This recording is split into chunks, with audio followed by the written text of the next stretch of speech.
नमस्कार बालमित्रांनो, कसे आहात? आज आपला शनिवार, गोष्टीचा वार. मुलांनो, आता कार्तिक महिना सुरू आहे की नाही? कार्तिकी एकादशीला पंढरपूरला खूप संत मेळा जमा होतो. मग तुम्हाला माहिती आहे ना किती मज्जा असते. माझ्या आजच्या गोष्टीचं नाव आहे संतांचा महिमा. संत लोक असतात की नाही, संत ते खूप शांत, प्रेमळ स्वभावाचे असतात. त्यांच्या पाठीशी सदैव भगवंत असतो बरं का मुलांनो. आणि संतांना लोकांनी खूप त्रास दिलेला आहे.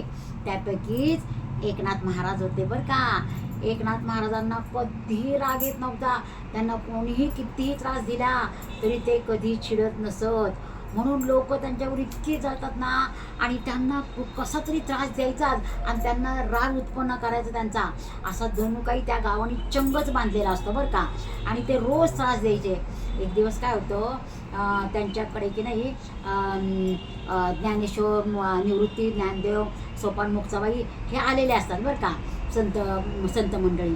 आणि मग त्यांच्याकडे की नाही पित्र असतात एकनाथ महाराजांच्या घरी. पित्र माहिती आहे ना तुम्हाला, की स्वर्गात जी गेलेली लोक असतात त्यांच्यासाठी एक भाद्रपद महिन्यानंतर गणपती विसर्जनानंतर तो पित्र पंधरवडा असतो. तेव्हा ते आपली भावना आहे अशी की ते लोक आपण गेलेल्या लोकांना जेवायला बोलवतो आणि ते खरंच कुठल्या तरी रूपात येऊन जेवून जातात. म्हणून मग आपण लोकांना बोलवायचं असतं जेवायला.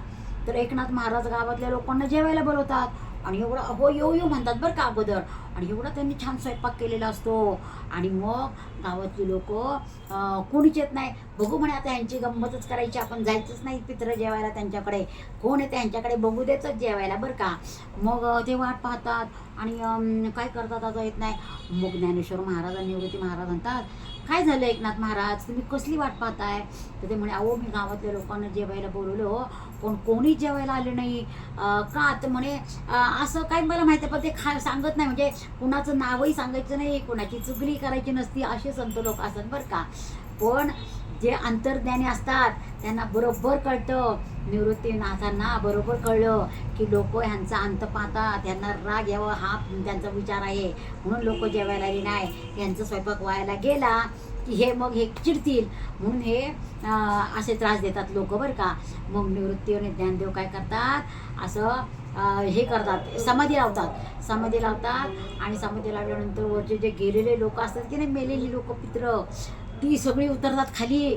आणि ती सगळी म्हणे एकनाथ महाराज म्हणतात, चला पटापट ताट वाढा.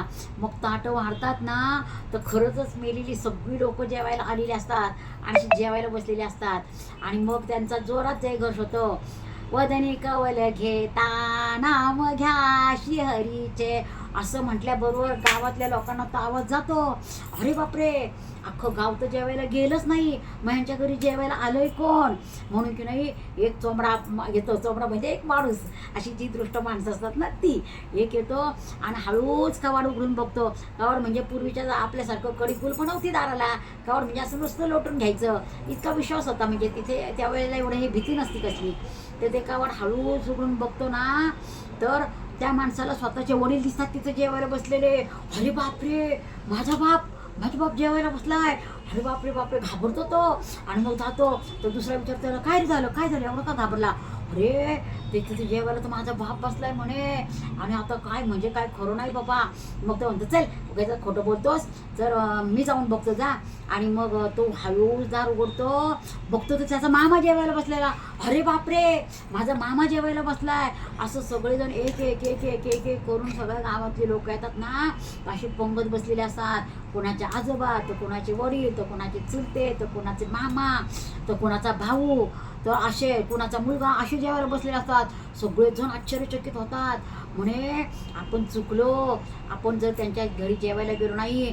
पण त्यांची एवढी शक्ती की आपले मेलेले लोक देखील आपली जेवायला आलीत खाली, त्यांनी बोलवली खाली जेवायला. आपण त्यांची क्षमा मागितली पाहिजे, आपलं चुकलोय. मग सगळं जेवण झाल्यानंतर सगळ्यांना हात धुवायला पाणी देतात, प्यायला पाणी देतात आणि मग त्यांना नमस्कार करून परत समाधी लावतात ज्ञानेश्वर महाराज. आणि मग ती सगळी लोक पुन्हा वर तृप्त ढेकर देऊन पुन्हा वरती जातात. आणि मग सगळी लोक दार वाजवतात, एकनाथ महाराज दार उघडा, आम्ही जेवायला आलेलो आहे. मग त्यांना लाज वाटती. मग एकनाथ महाराजांच्या घरी कधी काही कमी पडलेलं नसतं. ती जरी लोक जेवून गेली तरी भरपूर अन्न असतं. मग पुन्हा केळीची पानं वाढली जातात आणि मग सगळ्या लोकांना मग जेवायला देतात बरं का ते.